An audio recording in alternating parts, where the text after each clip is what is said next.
Adelaide कसोटीचा आजचा दुसरा दिवस भारतीय गोलंदाजांनी गाजवलाय। टीम इंडियाच्या प्रभावी आक्रमणासमोर कांगारूंचा पहिला डाव अवघ्या 191 धावातच आटोपलाय। त्यामुळे टीम इंडियाला महत्त्वपूर्ण आघाडी घेता आली। पाहूयात आजच्या दिवसाच्या संपूर्ण खेळाबद्दल आमचा ऑस्ट्रेलियातला प्रतिनिधी गौरव जोशीचा हा रिपोर्ट।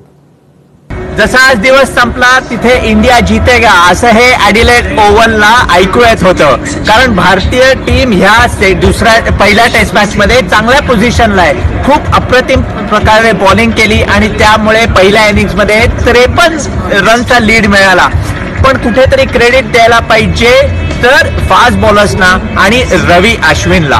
इथे भारतात गेले अनेक वर्ष इंडिया इथे खेळायला येते, थोडा सक्सेस मिळाला नाहीये, कारण स्पिनर्सनी तेवढं कंटेनमेंट विकेट टाकली नाही। कारण इथे ऑफ स्पिनरला असा टॉप स्पिन टाईप बॉलिंग करावी लागते, साईड स्पिन नाही, आणि तशी आज रवी अश्विननी केली।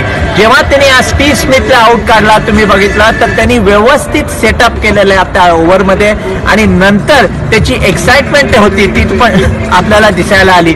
अश्विनच्या एका साइडनी एक एंड त्यांनी धरून ठेवला, विकेट काढल्या, त्यामुळे फास्ट बॉलर्स पण खूप सक्सेसफुल झाले।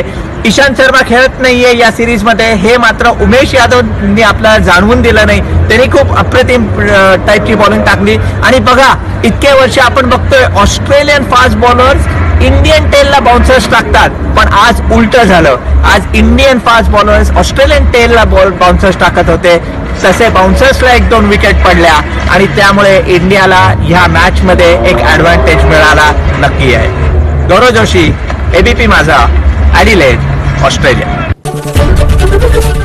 एबीपी माझा, उघडा डोळे बघा नीट।